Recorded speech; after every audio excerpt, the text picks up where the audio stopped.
নমস্কার, আমার নাম শুভজিৎ। তো আজকে একটা লেসন নিয়ে চলে এসেছি, গিটার শেখার প্রথম ধাপ, যেটা একদম নতুন। আপনারা গিটার কিনেছেন, আপাতত কিছুই বুঝতে পারছেন না, তো তাদের জন্যে। তো বেশি কথা না বলে চলো শুরু করা যাক। তো গিটার শিখতে গেলে ফার্স্ট আমাদেরকে গিটার সম্বন্ধে জানতে হবে। তো এটাকে গিটার বলা হচ্ছে, সবাই জানে এটা, কারণ এটা গিটারটা আমরা কিনেছি তাই জানি এটা গিটার। তো এবারে দেখো, এটাকে হেড বলা হচ্ছে, এটা গিটার টিউনিং কি।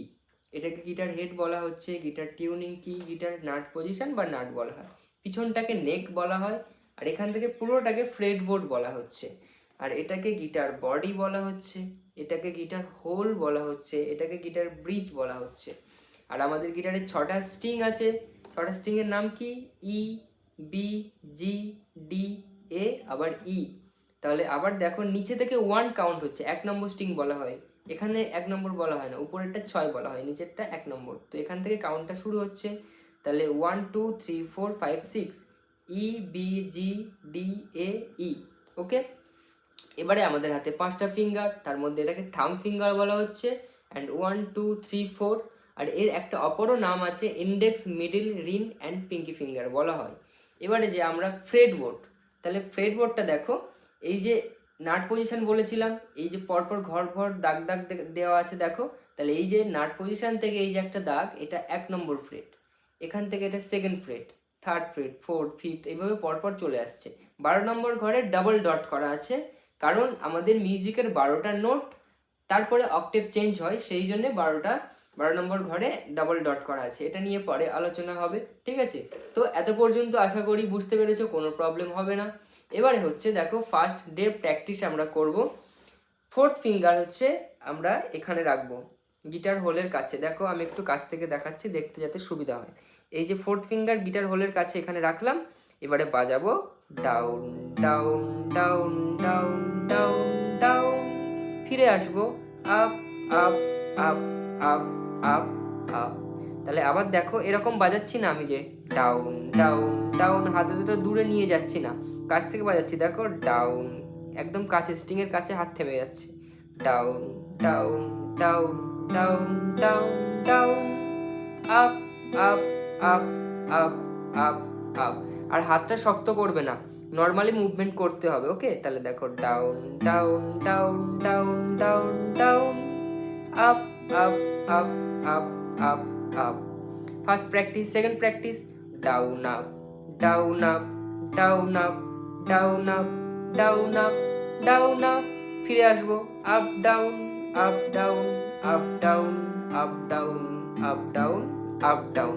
তাহলে down up down up down up down up down up down up, ফিরে আসবো up down up down up down up down up down up down. হাতটা দেখো, আমি কিন্তু শক্ত করিনি, নর্মালি মুভমেন্ট করেছি, এটা ভেরি ইম্পর্টেন্ট, ঠিক আছে? এবারে দেখো, আমাদের কিছু কর্ড শিখবো আমরা। তো এ মেজর কর্ড শিখবো প্রথম, ফার্স্ট ডে। দেখো, আমাদের এই যে ফিঙ্গার বলেছিলাম 2 3 4, আর স্ট্রিং দেখো এই যে 4 3 2, ডি, জি আর বি, এই ফিঙ্গারে, এই স্ট্রিংয়ে রাখছি। 2 নম্বর ফ্রেডে সব কটা ফিঙ্গার বসিয়ে দিলাম। তাহলে দেখো, 2 নম্বর ফ্রেডে 4 নম্বর স্ট্রিংয়ে 2 নম্বর ফিঙ্গার, 3 নম্বর স্ট্রিংয়ে 3 নম্বর ফিঙ্গার, আর 2 নম্বর স্ট্রিংয়ে 4 নম্বর ফিঙ্গার। এটা পরপর বসে যাচ্ছে।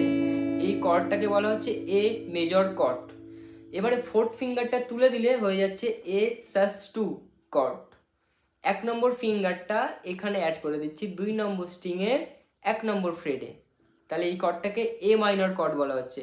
কাছ থেকে দেখা যাচ্ছে, আশা করি প্রবলেম হচ্ছে না। তাহলে এ মাইনর কর্ড।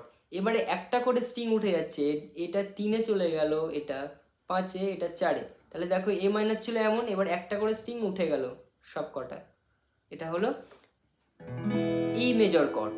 এবারে একটা ফিঙ্গার তুলে দিলে, ফার্স্ট ফিঙ্গারটা তুলে দিলে, এটা হয়ে গেল ই মাইনর। তাহলে যেমন এস2 কর্ড ছিল, তেমন একটা করে উঠে গেলে ই মাইনর, আর 1 নম্বর ফিঙ্গার এখানে অ্যাড করে দিলে ই মেজর, আর এস2 এর জায়গায় 1 নম্বর ফিঙ্গার এখানে অ্যাড করে দিলে এ মাইনর, আর 4 ফিঙ্গার রাখলে এখানে এ মেজর, যেটা শুরুতেই বলেছি। তাহলে 5টা কর্ড শিখে ফেললাম আমরা, এ মেজর, এস2, এ মাইনর, ই মেজর আর ই মাইনর। ওকে, তো এটা শেখার পরে নেক্সট হচ্ছে আমরা স্টামিং প্র্যাকটিস করব, রাইট হ্যান্ডের প্র্যাকটিস। তো দেখো, ফার্স্ট হচ্ছে আমাদের হাতটা এই যে রাখলাম, হাতটা এরকম ঝুলিয়ে দেবে না, অনেকে এরকম ঝুলিয়ে এইভাবে বাজায়, এটা একদম রং, ভুল। আর গিটারটা হেলিয়ে নেবে না, গিটার সবসময় স্ট্রেট থাকবে। ওকে, তো দেখো হাতটা এই রাখলাম, রেখে এবারে বাজাবো।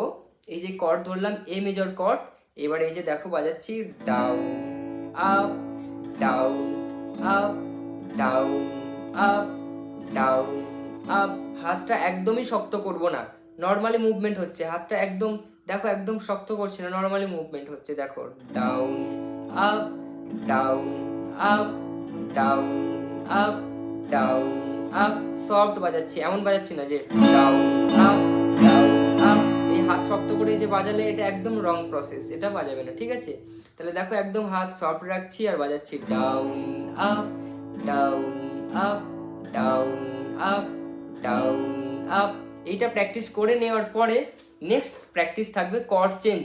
তাহলে দেখো এ মেজর কর্ড ধরলাম, এবারে প্র্যাকটিসটা কি হচ্ছে, ডাউন আপ বাজাবার মুখে বলবো 1 and 2 and। ওকে, তাহলে দেখো ফার্স্ট এ কর্ড ধরলাম 1 and 2 and 3 and 4 and, এবারে 4 নম্বর ফিঙ্গার তুলে দেবো, একটু অ্যাডজাস্ট করে দাগের কাছে ফিঙ্গারটা নিয়ে নেব। 1 and 2 and 3 and 4 and, complete হয়ে গেল। এবারে 1 নম্বর ফিঙ্গারটা অ্যাড করে দিলাম এখানে 2 নম্বর স্ট্রিংয়ে, যেটা এ মাইনর কর্ড ছিল। তাহলে দেখো 1 and 2 and 3 and 4 and, এবারে ই মেজর একটা করে উঠে যাবে 1 and 2 and 3 and 4 and, complete. এবারে E minor 1 and 2 and 3 and 4 and। তো এটাকে ভালো করে প্র্যাকটিস করতে হবে। এবারে একটা জিনিস আমি দেখাচ্ছি, অনেকের হয়তো এটা করতে বোরিং লাগতে পারে।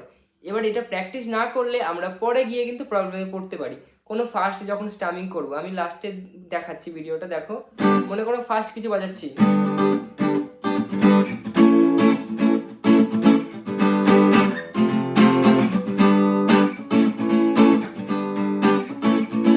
র্যান্ডামলি কিছু বাজালাম, তো এটা যখন বাজালাম দেখেছো হাতটা কিন্তু শক্ত ছিল না, নর্মালি মুভমেন্ট করেছি। তো এইগুলো বাজাতে গেলে শুরুতে মানে এইটাকে করতেই হবে, এরকম একটা ব্যাপার। মানে বাড়িটা যখন আমরা বানাচ্ছি তখন ভিতটা তো অবশ্যই ভালো করে বানাতে হবে। তো সেই জন্য শুরুর লেভেলটা একটু বোরিং লাগতে পারে, কিন্তু এগুলোকে ভালো করে প্র্যাকটিস করে নিতে পারলে পরে গিয়ে আর কোনো সমস্যা হবে না। তো থ্যাংক ইউ এত পর্যন্ত যারা ভিডিওটা দেখেছো, তো তোমাদেরকে থ্যাংক ইউ। আর চ্যানেলটাকে সাবস্ক্রাইব করে নেবে, লাইক করবে, ভালো লাগলে কমেন্ট করবে। আর আপনারা কেমন ধরনের ভিডিও চাইছেন সেটা আমাকে বলবে, তো আমি আপনাদেরকে চেষ্টা করব যতটুকু পারি আমি আপনাদেরকে শেয়ার করা। Thank you.